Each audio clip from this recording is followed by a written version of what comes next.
The NBA Gambling Podcast on the Sports Gambling Podcast Network is brought to you by the SGPN merch store. Use promo code SGPNBA to get 10% off everything in the store. Yes, sir. We are back with another edition of the NBA Gambling Podcast on the Sports Gambling Podcast Network. No me, no the voice, no guy. It's me, really real, villain real, Terrell from Jr. here at your service. And when I'm not able to talk, I'm actually here, just feeling good about the futures that we have placed in the NBA today. Large slate that we're well, not large slate, but we have a lot of games to recap because we had a show going on before a lot of these games ended yesterday.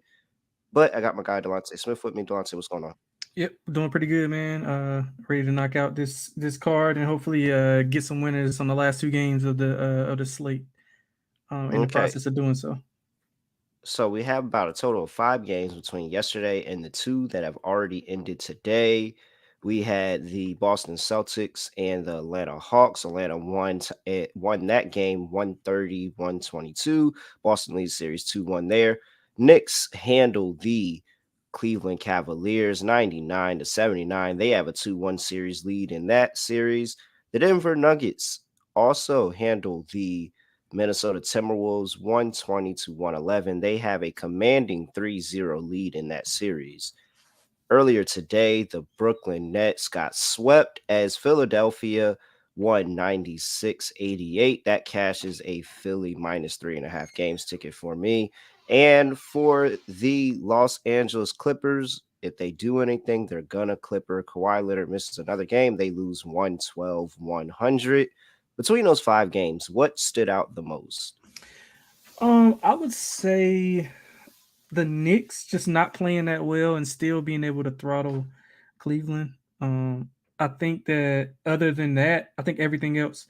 Well, Atlanta surprised me. I thought they would come out and play hard. I didn't think they would win the game, and they almost blew it in the end, honestly. But outside of Atlanta and New York, nothing was really surprising. I mean, we talked about Philly. Even we got the Embiid news after we handicapped the game, and I think everybody's pretty much like game state was the same. We just thought that Philly was a better team and Brooklyn was out of it.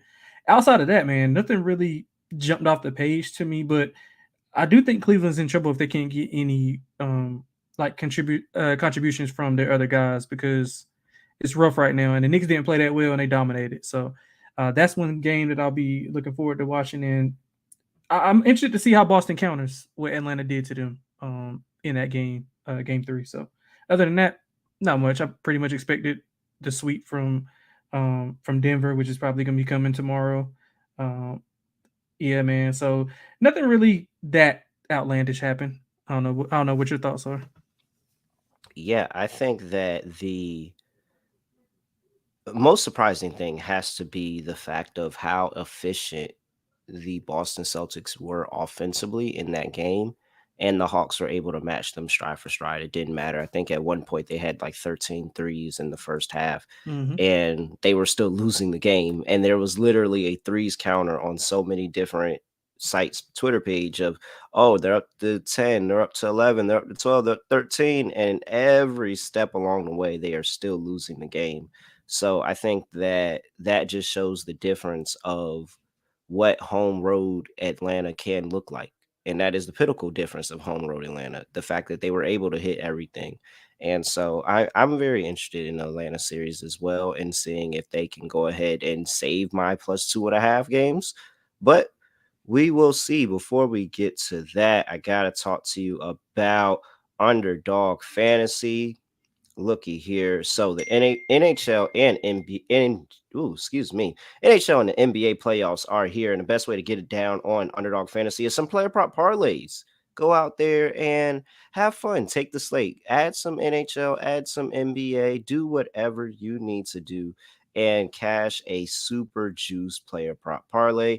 And you can also get into the NFL best ball drafts. They have millions of dollars in prizes. Head over to underdogfantasy.com. Use promo code SGPN. Get a 100% deposit bonus up to $100. That's underdogfantasy.com. Promo code SGPN. Alrighty, here. let's go ahead and begin on the Sunday slate here. First game up on the docket, 1 p.m. on the East Coast. Morning basketball for those West Coasters. We have the Cleveland Cavaliers playing the New York Knicks in Madison Square Garden, where, again, the Knicks have a 2-1 lead in the series, looking to make a commanding 3-1 lead. They opened up as a -3 favorite, ticked down to -2.5 already. Total, listen to this. The total opened up at 207.5 and it dropped. It dropped to 206.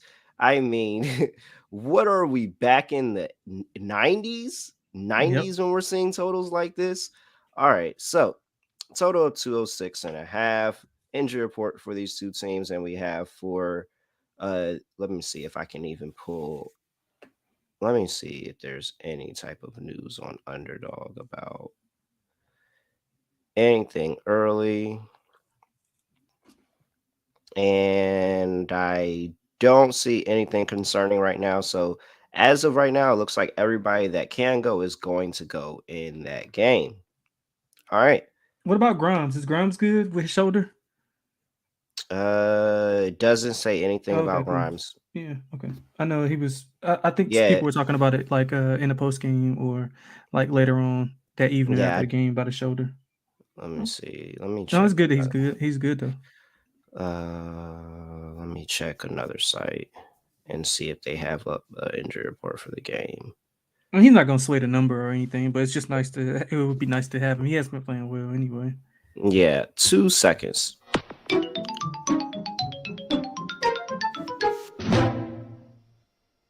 All right, confirm that I cannot get anything else on Grimes. Expect to see if him questionable. Looks like he's a game time decision. Yeah, So okay. Ian could be out. That's the only thing I see for Grimes. Yeah, that's cool. That's cool. All right. Well, you let me know. What are you doing here, laying 2.5 with the Knicks at home? Yeah, I'm probably looking to play the Knicks. I just have to see more from the Cavs. They were 24-1 when holding opponents under 100 points, but obviously that changes when you can't score over 80. They had 20 turnovers. Obviously, Garland was like horrible. I think it was 4 for 21, 1 of 7 from three. So excluding the garbage time, the bench only scored 7 points, all by one person, which was Okoro. Like the last, I guess, 3 or 4 minutes, the other guys got in and they got a few points, but outside of that, Okoro was the only person. Danny Green was scoreless. He had some good looks he missed. The ones that he was knocking out at home he missed in the Garden. So I don't know how much more they can get from those guys, or if they'll be able to get some of those guys. I mean, the Knicks are obviously the deeper team. They're better at their outside of Donovan Mitchell, and I guess if you want to toss up with Garland, I mean, the Knicks probably have like 3 through 9 better players on the team on the roster. So, well, Mm-hmm. except for Mobley, I take that back. Mobley is good. He's doing a great job on Randall. But yeah, I just think the Knicks are just too deep. They pretty much have got the number of how to stop Mitchell, blitzing him on some pick and rolls, making him give the ball up, and forcing other guys to beat him. And so far, so good. And like I was saying at the top, they didn't necessarily play that well. They played good enough, against a bad uh, Cavs night offensively, but we all know the Cavs aren't as good offensively. So those are the type of games that Thibodeau and the Knicks want to play. They want to play low scoring, physical games. They want to beat these guys up. So I think it's more so in their favor, man. They look to take a commanding 3-1 lead and try to end it in Cleveland. So I like the Knicks here. Uh, man, I'm trying to decide if this is zigzag theory or not in this series.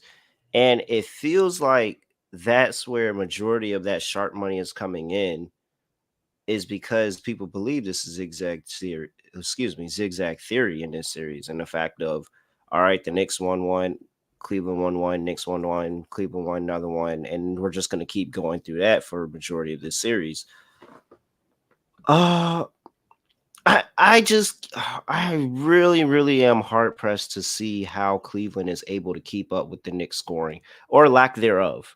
I mean, 79 points is actually insane. And I don't understand when you look at, like you said, and you talk about the roster, especially the bench production, Yeah. because you're getting quickly able to give you a spark off the bench. He still hasn't had the series that he's wanted to have. You have Josh Hart, who's able to give you something off of the bench. And he had the ankle injury, but he's still adding production. Even Hartstein's coming off the bench and been able to give you Yeah, I production. like I him though. just think that I they like him. have different options to go to in terms of who's scoring off the bench, who can defend off the bench, who they're playing in crunch time, i.e., Josh Hart. And so I just don't think that. I think that if Mitchell isn't going, if Garland goes 1 for 14, was it last time? Something like that. He Uh, started off like 1 for 12. yeah, he went 4 for That's 21 total, 1 of 7 from three. Yeah, like if he doesn't have a good game, is nobody else to step up for this Cleveland team. So I feel like it's really, really chalk to take the Knicks here. And it seems like there's some sharp movement that's backing the Cavs, but I just can't. It'd have to be all Donovan Mitchell, and that's the only way I would take the Cavs. Is just saying that Donovan Mitchell turns it on and keeps it on for the entirety of the game, and he scores 50 of the less than 100 points that they're probably going to have in this game.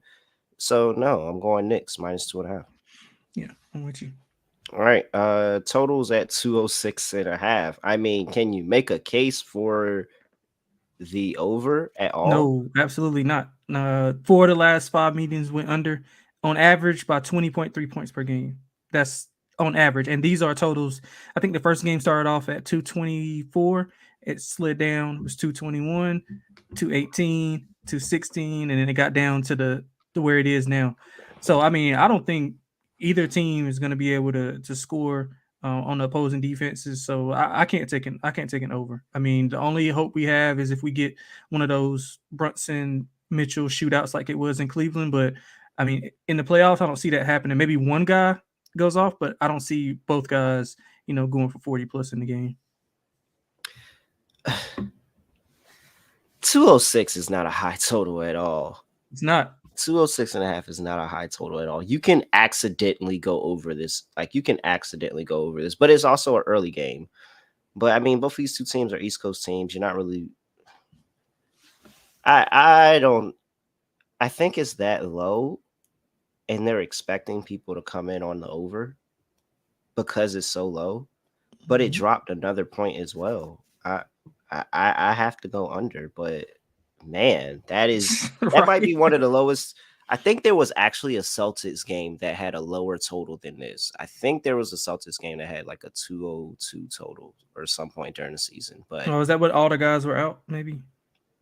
yeah, I think it might have been against the Cavs actually too. I don't know. I'm pretty I wouldn't sure doubt that it. there was a Celtics game that had a lower total than Yeah, this. I wouldn't I doubt might it. have to look into that. But all right, props. What do you like prop wise in this game? The only one I really love is Randall under 23.5 points. It's like averaging 17.3 on 18 of 55 shooting from the field and 8 of 27 from three. So pretty much Mobley has been his primary defender for the most part. He's not been able to, get to the line on Mobley or get around him. He's forcing up shots more than what he usually does. He's only got to the line 3, 4, and 4 times in the 3 games. So he hasn't been going to the line, getting comfortable there. I don't know if his ankle's bothering him or not. But either way, I think Mobley's had his number, and I don't think that he'll be able to score over 24 on Mobley again this series. So I think they can win pretty much without his scoring anyway, as they've done in the 2 games that they've won. So I like Randall under 23.5. Yeah, and it's funny because I'm in a chat with some guys from New York, and I was like, today screams when I was talking about the game on Friday. I was like, oh, it screams Randall under. Like, it just everything about coming back to New York and being in that playoff game just said that Julius Randle wasn't going to rise to the occasion. And he didn't. You probably could have got unders on a lot of other guys actually. And so Mm-hmm. I'm with you there. I like Julius's under in that one. Uh let's see. If I don't get, I want to interrupt, but if we can get Grimes out, then I probably look at quickly because I'm pretty sure he'll slide into the starting role and get a lot more minutes than what he's usually been doing. So I'll just be monitoring that for sure. Even if Grimes isn't out, I still like Quickly. That's what Yeah, I was that gonna too. give Yeah, out. that And whenever they drop Quickly props, is I'll be too. on him whether Grimes is in or out, just because even if Grimes is in, he's gonna be there for a defensive presence only. He's not gonna be there looking to score. So they're gonna come and get creative with the lineups and bring more scoring on when he's on, so that they can be able to keep up with whatever attack that the Cavs are going to have. So Quickly is definitely somebody I had my eye on. And I think I have to go Jared Allen here. Rebounds today. Well, tomorrow. And it's because this series has been a rubber match. Like it's been a rock fight the entire series, and I need to start getting down on some of these rebound props. Last game he had 6 and 5 in terms of points and rebounds, so that's not that good. But before that, 14 and 10. I think that he can get back to that upper level of production in this game. So I'm going to be interested in a Jared Allen rebounds prop. It's probably a little bit, yeah. So it's come down to 9.5. It was at 10.5 all series, and then he had a bad game. It's come down to 9.5. I'm on the buy low, sell high with Jared Allen right there. Give me the over 9.5 rebounds minus 120. Yeah, I don't hate All that at all. Don't hate that at all. right. Moving before we move on to the next game slate, gotta talk to you about the SGPN merch store because you can go get you a Reps Arteris t-shirt. Make sure you do that. And because of the NBA playoffs, we are giving 10% off anything in the merch store. Go to SGP NBA. Head over to store.sportsgamblingpodcast.com. That's SGP NBA. Get 10% off everything in the merch store. Okay, let's move on. We have the Sacramento Kings and the Golden State Warriors in an early game on the West Coast, 12:30 p.m. on the West Coast. Golden State is a 7.5 point favorite. 237.5 is the total. Injury report here for these two teams, and let's see what they have. That is not it. This is not what I. There we go. That's what I need. All right. For the Golden State Warriors, it looks like, as we know, Iggy is not playing. Gary Payton is a game time decision with his illness. And here for the Sacramento Kings, pretty clean injury report for them. Only thing that's listed is Matthew Dellavedova, who probably could have slowed down Steph Curry if he was out there. Maybe. He's done it before. He could probably do it again and then make another $30 million after that. All right. Total just went down again to 237 as we are recording. 7.5 with Golden State. Can the Kings keep it close? Yeah, I think they can. Draymond, this closed 6, if I'm not mistaken. 6.5. Without Draymond, if I'm not mistaken, and now it's at 7.5. I mean, I don't know if that's like justified. I know the Kings didn't play that well, but I mean, shot 23% from three, 38% from the field. So not necessarily the best game. Golden State had like 100 field goal attempts, and Sacramento's, I think, 82 or 92, one of those. So outshot them for the most part. But I think that Sacramento lost their aggression. I think they got too complacent with the jump shot too many threes. Malik Monk obviously didn't have it. So some of the contributions that they were getting at home, obviously they weren't getting on the road, which was to be expected. This is his guy's first true road game in the playoffs. Now, can they counter? I think they got a good chance to counter with Mike Brown being the coach, and him being able to adjust is something I'm looking forward to seeing, especially against Kerr in this spot. It's a pivotal game. Obviously must win for. Obviously it's a must win for the Warriors, but I think the Kings gotta at least keep it close to get some confidence. So when they come back, because if they give the Warriors that confidence and they go out and get blown out, then Game 5 is going to be a little tight for them. So I think Sacramento can keep it tight. I wouldn't be surprised if they won. So I'll take the points with Sacramento for sure. So I'm with you. I'm taking the points with Sacramento, and it's more of one. This has been one of the best 3-point shooting teams in the NBA over the course of the entire year, and they shot 23% in that game. Right. But they kept taking the attempts. They weren't afraid to stop shooting, and I think that that's the message that Mike Brown has been trying to get over on his team. Like the things that have been working for us in this series, playing quickly, not being able to shooting the three, being able to play off the pick and roll, doing all of these things, playing with a whole bunch of pace. That is what he's been looking to do, and he doesn't look like he's switching that mindset up at all just because they had a bad game. And it was for certain they were going to have a bad game in this series. I think that was it. And honestly, the 7.5 is very, very tempting here because of the fact of if those threes do fall, because Golden State didn't have the prettiest game either. Like if those threes do fall, that this game looks a lot different and it's going to be a lot closer down to the wire. I still do think Golden State wins, and I'm sticking with my 2-2 going back to Sacramento, and it's a whole new series there. And we'll see what Golden State, if they can amount to anything on the road, but I still think this is going to 7. I still think that Golden State isn't completely out of it, although I am closer on the Sacramento side, seeing I have plus 1.5 games ticket in my pocket. I'm going with Sacramento here to keep this one close and make it a 3-4 point loss, something a little bit closer to what we saw to the games in Sacramento. So, yeah, I like the plus 7.5 here. Total six, come down a point and a half, 237. It came down while we were recording. Are you leaning towards the under as well? Yeah, I am leaning towards the under. Both teams playing more physical, obviously. So I think they're playing more. They're playing with more pace, but defense has ramped up. Golden State at home is completely different defensively than they are on the road. I think they're 26 defensively on the road and top 5 at home. So that right there just goes to show they play with more effort and energy at home, just like most teams. But Sacramento, obviously, their offense travels. They're top 5 offensive efficiency on the road and at home.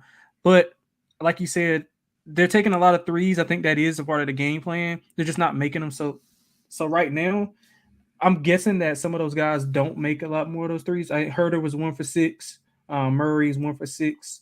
Harrison Barnes 3 for 7, not bad.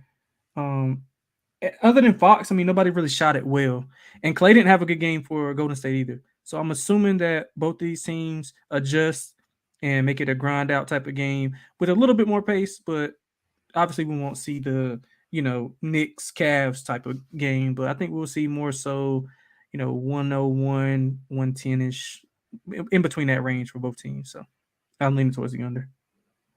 Uh, I'm back and forth on this one.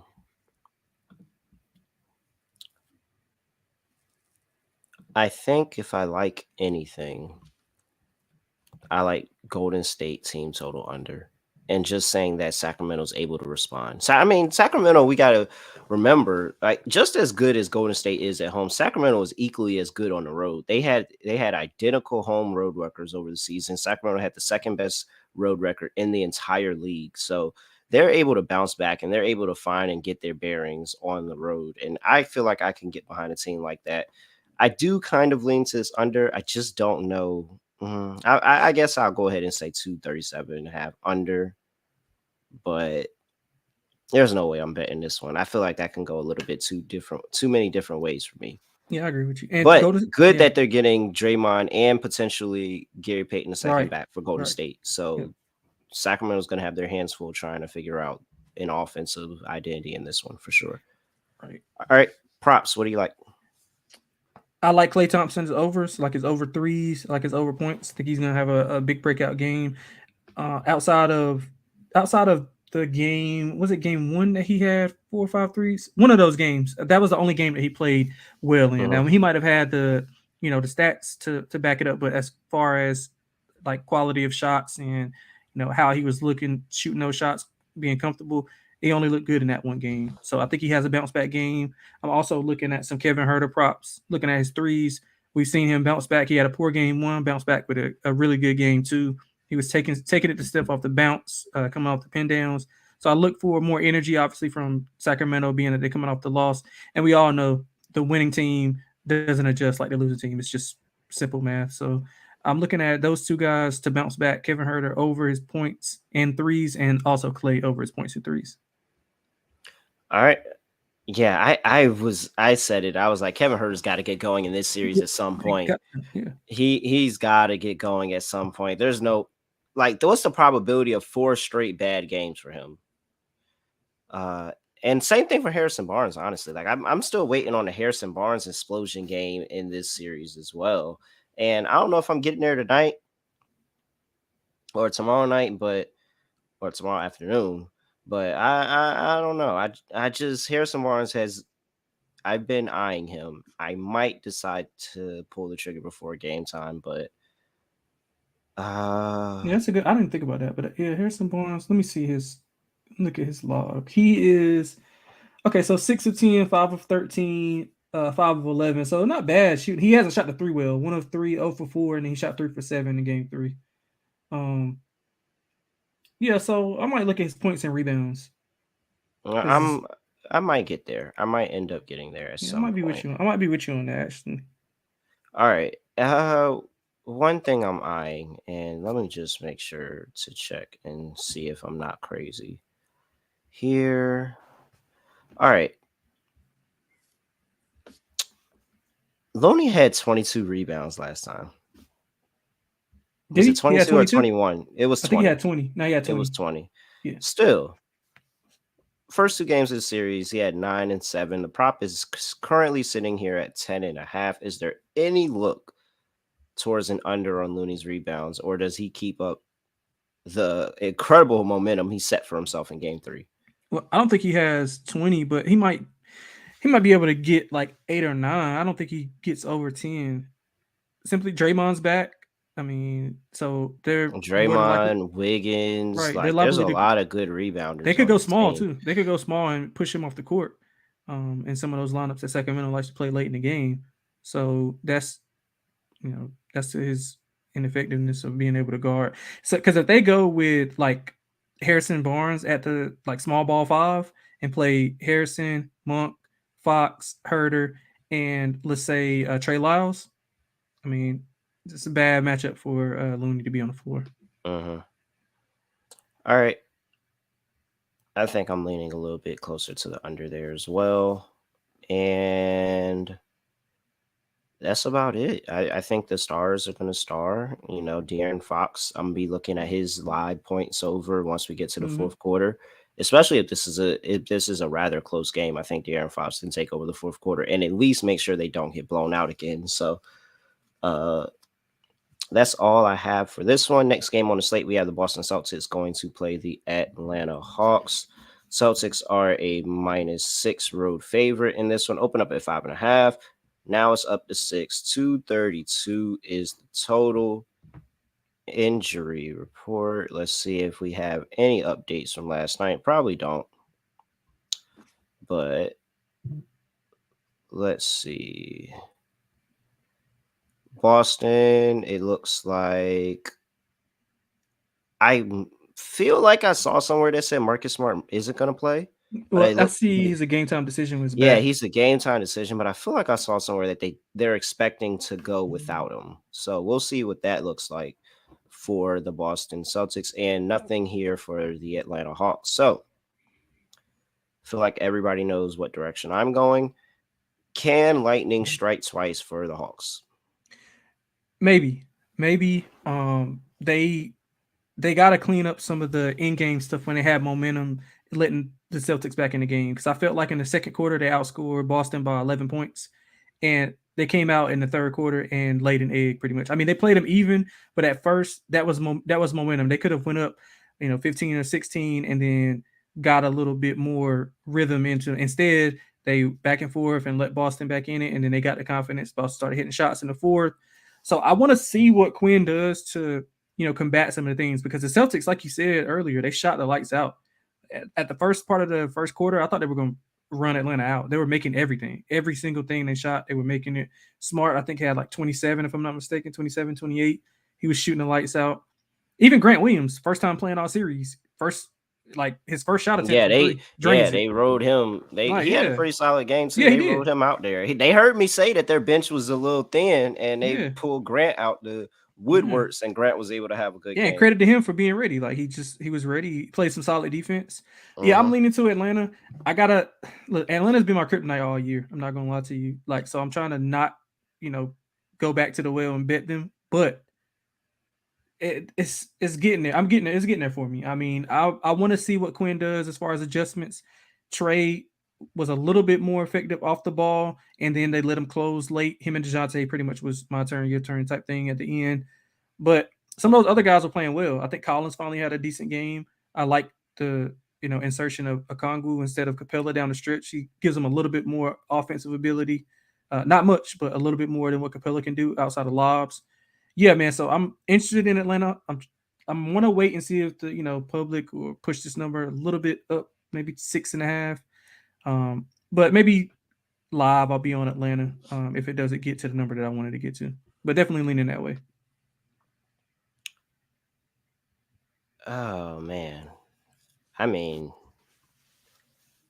was there ever any doubt? Really? Like Boston had a near perfect game on the road, and Atlanta still was able to take their best punch and be able to go out there and get a win. I'm trying to tell you that home atmosphere for Atlanta is something different. It's No, I already really know. something Yeah, different, definitely. and I think that they can feed off of this energy and at least give us something good and something to look forward to for a good portion of this game. Of course, I'm always taking Atlanta +6 against the Celtics. Come on now, it was never any doubt with that. But I think that my +2.5 bet does kind of rely on this game. Just seeing how bad and how poor I didn't expect them to play that poor on the road in Boston. And so if they don't get this one here, they might be done in 5. I hate to admit it, but they might be done in 5. So I'm pulling for Atlanta. Give me Atlanta +6. Maybe they can give me and cash me that +2.5 ticket right here today. Totals at 232 and a 232. It's just that pure 232. And I think that's what's that about a point more, 2 points more than what we no 4 points more than where we got it because it was at two. I got 220. I was looking at where I got it. I got it at 228 last time. So 4 points higher than that game on Friday.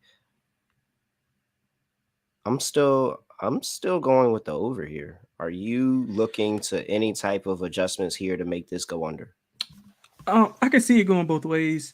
I can see Boston coming out and tinkering with the lineups and making some Missoula making some adjustments to fall or to halt some of the Atlanta fast breaks and some of the transition threes that they had. I think they gave up way too many transition threes, and I think he might can fix that. On the other end, Boston's obviously not going to shoot that well, so it's kind of a Jekyll and Hyde thing. I don't know which way to go, but if I had to play it, I probably would go to the over.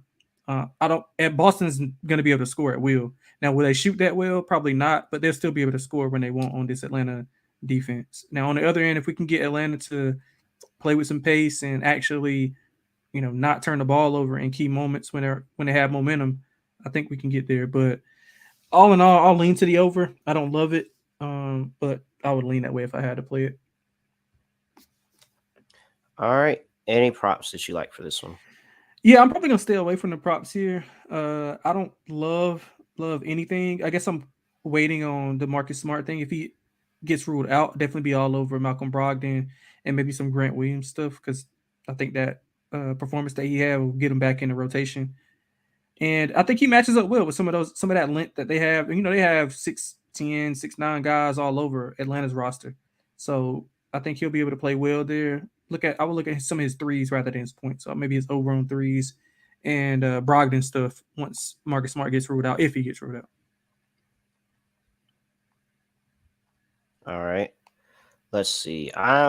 If Smart is out, then I mean this has to be Trey taking full advantage of getting a little bit more space in this series. I know Marcus Smart's been on him like white on rice. So I'm I think Trey has a good game. We got the Sadiq Bey game last game. We did. We got the three threes. That was at like I think that was when you looked around and you were able to shop around closer. You could find that at like 3-1 odds for him to hit those three threes. We got the Oh, plus really? 1.5. Yeah, the 1.5 was at plus 135. I was able to lock that one in. So any extra was absolutely great here. I I kind of want to go Collins, but I don't know if I'm there yet. I just feel like this is the opportunity to buy in on these Atlanta role players and somebody else being able to step up, especially if the stars are going crazy. Uh, but it's kind of hard for me not to go. Like now, we're getting Bay at -107 at 1.5. I still think that's too low. Like I think that he's good for two threes in this game. So I'm gonna go back to the well with Sadiq Bay. Give me over 1.5 at threes at -107. I think he can get it done for us again and just be an additional level scorer with Bojan, with all this other stuff. coming off with Bojan coming off the bench. I think yeah. Let me go Sadiq Bey plus what's that? No, 1.5 threes at -107. I'm going Yeah, back to I that don't bet. hate that at all. Don't hate that at all. And Okongwu. I know Okongwu got shorted last time. He ended up with Mm-hmm. 5 rebounds instead of 6, but I'm going back to him. I just think this is his series, and he can has so many different ways to get more minutes and still be a threat in this series. Over 5.5 rebounds for Okongwu. Again, I'm playing that again. All right. Anything else you got for this game? No, I don't. All right, let's go ahead and finish off with the last game of the slate. We have the Denver Nuggets traveling, well, already there, playing the Minnesota Timberwolves -3.5. This opened up at -2.5. It's now -3.5. 225 is the total. 3-0 elimination game for the Minnesota Timberwolves. Let's see. Do we have anything? Any type of report for these two teams? Let's see here. I don't have anything for Denver and Minnesota. We know McDaniels is out. Noel is a game time decision. So we'll see if Noel is able to go. That's another scorer if he's not able to go tomorrow. Everybody, there's 94% of the money on Denver, which is why the line's gone up to 3.5. Is this going to be the same situation as Boston last night, where there were some 90% of the money on Boston last night and Atlanta came through and got a win? No, I think it's more so going to play out like Philly and Brooklyn. To be transparent, I'm gonna tell you honestly, I haven't watched one single live dribble of the series. Not one. I watched the condensed version and like advanced box scores and stuff like that, but not interested in any part of the series. I thought Denver was the better team coming in, obviously, because obviously they're the first seed, but just I didn't think it was a good matchup for Minnesota. I've I've seen some of the things that people were discussing about Minnesota, having more, pace and space without Gobert on the floor, but he was the only person to have a positive plus minus in the 3 games. Like he was the only one to have anything positive next to his name. I think Carl Towns was like a -15. Even Anthony Edwards was not a negative. So I mean, I guess it's just how much you believe in plus minus and what to take from it. But I think it's a mismatch. Denver is going to counter whatever Minnesota does. Minnesota is going to come out, play hard, maybe the first part of the first half, but after that, Denver will correct themselves and get right and probably blow them out, like what we've seen in Philly, well, in Brooklyn today. So, give me Denver, laying the points, play them on the money line also.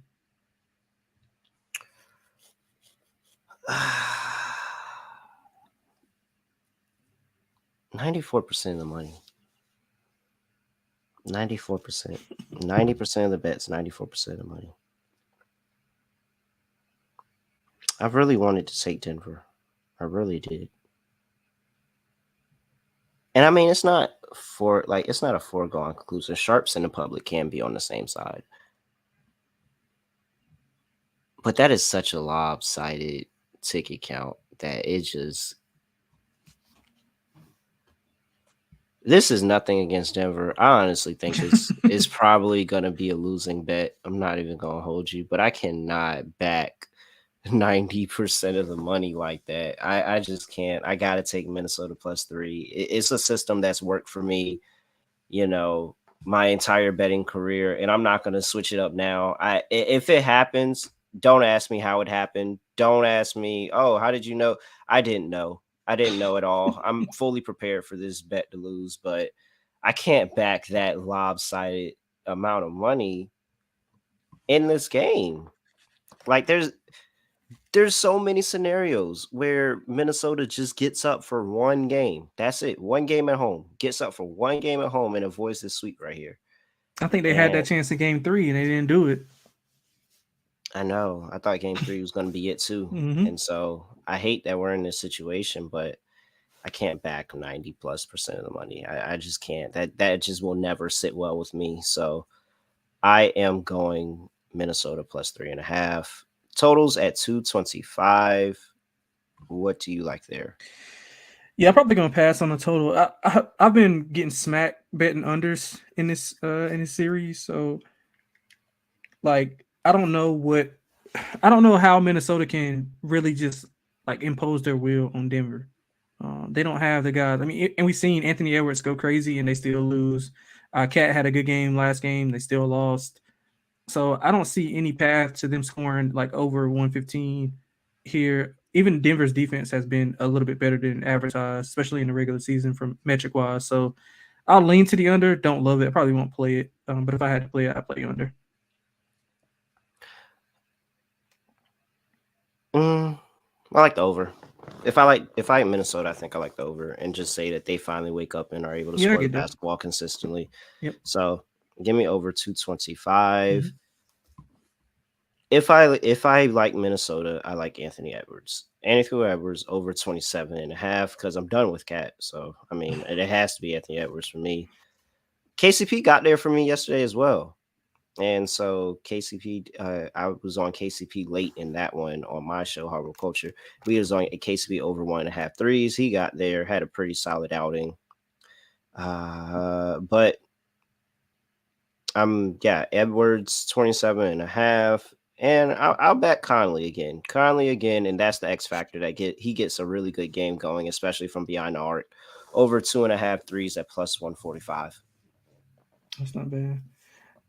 That's not bad at all. I like Michael Porter Jr. He's been killing it this series as a whole. They got no answer for him on the offensive end. Jamal Murray also has been killing it. I like Jamal Murray's assists, and I also like Michael Porter Jr. over his points. I think Michael Porter and Jamal Murray close it out in good fashion in Minnesota. Conley's been right there at that 3 point mark too. 2 for 3, 2 for 4, 2 for 4. Like he just got to break through. He just got to break through. I like that Michael Porter Jr. look as well. Anything else you got for this one? Nope, that's it.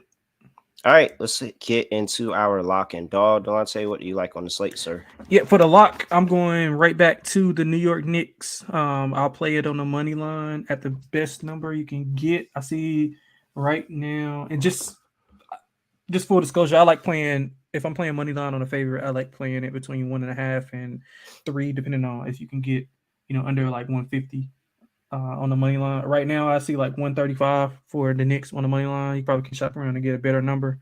But I love the Knicks tomorrow. I think Cleveland's pretty much met their maker in the Knicks. More physical. They can have the inside presence to be able to sustain some of the things that Allen and Mobley like to do on the glass. Mitchell might go for 40, but they're gonna need somebody else to help them out. So I like the Knicks minus 135 on the money line for the lock. As for the dog, I'm lighting the beam. Going with Sacramento. Think they win it outright here. Good spot for them to bounce back. Hopefully they don't, go 23% from three. If they can just play an average game on the road, keep Steph in semi-check, maybe like, 27 instead of 33, maybe. But yeah, I think it's a good spot for them. I like the Kings to get it done on the road. Let's see what the number is. 280 plus 280 on the money line. All right, let's see here. What do I like? Matter of fact, um,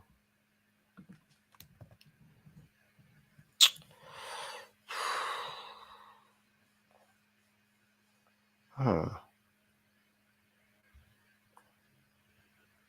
Yeah, I can't get away from it. Give me Sacramento. I'm gonna take the plus 7.5 though. I don't know if they win the game outright, but I like them to keep it close. I'll take Sacramento plus 7.5. That's my lock. For my dog, I'm going back to Conley, man. 2 for 3, 2 for 4, 2 for 4 in the 3 games in this series. He's gonna break through and he's gonna get there. Give me Mike Conley over 2.5 threes plus 145. That's the guy that doesn't want to go home. There's a lot of guys on Minnesota that are perfectly fine, want to go home. They want to go to Cabo. They want to live it up. Mike Conley doesn't want to go home. Mike Conley's going to give us the 3 point prop tomorrow. So I will take his 3 pointers over 2.5 plus 145. All right, Lance, anything else for people before we get up out of here? Nah, man, best of luck. Shop around and get the best number, and let's kill it. All right. Other than that, make sure you follow us on Twitter at SGPN NBA. Follow us at NBA Gambling Podcast on YouTube. And make sure you like and subscribe, all of that stuff, comment, whatever. You know what to do. Reviews. And hey, we got some really fun reviews last week. We're gonna do it on Monday. We're gonna save it for the crowd on Monday. Yeah. But I'm gonna definitely read out some reviews. There's some really, really fun reviews. And if you caught the SGP show, you might be knowing a little bit what I'm talking about. Other than that, have fun, enjoy your bets. I have nothing else to say, nothing else. Do no other way of ending the podcast. We're just gonna end it like this. We are out of here.